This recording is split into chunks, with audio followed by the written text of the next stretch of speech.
விருச்சிக ராசியில் பிறந்தவங்களுக்கு தமிழ் மாசி மாதம் எப்படி இருக்கும் இதுதான் பார்க்குறோம்.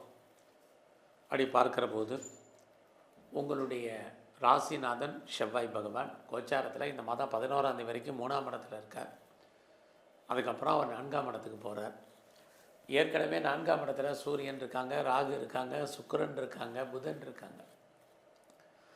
இதெல்லாம் எதுக்குங்க 3ஆம் இடம் 4ஆம் இடம்னு சொல்கிறீங்க, பலனை சொல்லுங்கள் அப்படின்னு நீங்கள் கேட்குறது புரியுது.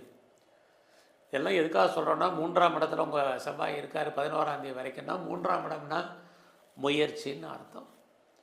ஸோ நீங்கள் ஏதாவது ஒரு செயலில் இறங்கணும், அல்லது உங்களுக்குன்னு ஒரு ப்ராஜெக்ட் இருக்கும், லைஃப்பில் உங்களுக்குன்னு ஒரு எய்ம் இருக்கும், இதையெல்லாம் ரீச் பண்ணணும் அல்லது அடையணும் அப்படின்னா நீங்கள் முயற்சி பண்ணால் மட்டும்தான் சக்ஸஸ் பண்ண முடியும்.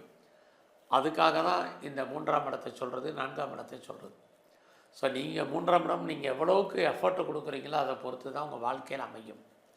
அது மட்டும் இல்லை, இந்த 3ஆம் இடம்னா நீங்கள் எதிர்பார்த்த செய்திகள் எதிர்பாராத செய்திகள் அத்தனையும் உங்களுக்கு சாதகமாக இருக்கும்.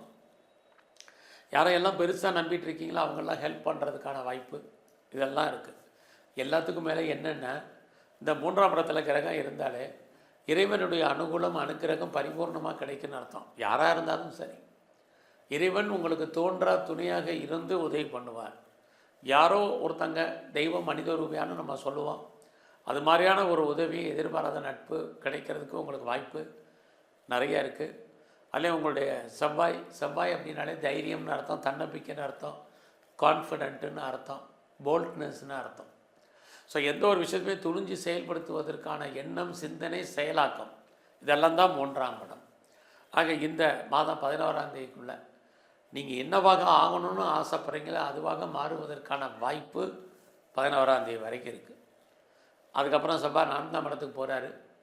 4ஆம் இடம்னா முதல்ல கல்வி, உங்களுடைய எஜுகேஷன் நல்லா இருக்கும். இந்த காலங்களில் யாரெல்லாம் மாஸ் ப்ரொடக்ஷன் உற்பத்தி சார்ந்த துறையில் இருக்கிறீங்க அல்லது மேனுஃபேக்சரிங் லைனில் இருக்கிறீங்க, உங்களோட ப்ரொடக்ஷனுக்கு தகுந்த சேல்ஸு, லாபம், வருமானம் இது எல்லாமே உங்களுக்கு கிடைக்கும். அது மட்டும் இல்லை, 4ஆம் இடத்துல உங்களுக்கு கிரகம் இருந்தாலே நீங்கள் விவசாயத்தில் இருந்தீங்கன்னா மகசூல் இருக்குது. குறிப்பாக லைஃப்பில் நீங்கள் எவ்வளோ பெரிய போஸ்ட்டில் இருந்தாலும் சரி, அல்ல எவ்வளோ பெரிய பிஸ்னஸ் மேக்னட்டாக இருந்தாலும் சரி, லைஃப்பில் அன்சாட்டிஸ்ஃபைடு என்பது உங்களுக்கு இருக்கும். திருப்தியற்ற ஒரு மனநிலை என்பது இருக்கும். பட் அதே சமயத்தில் யாரெல்லாம் இடம் வாங்கணும், வீடு வாங்கணும், அல்லது வீடு கட்டணும், அல்லது கட்டின வீடு வாங்கணும், நிறைய வீட்டு உபயோகப் பொருட்கள் வாங்கணும், குறிப்பாக வெஹிக்கிள்ஸ்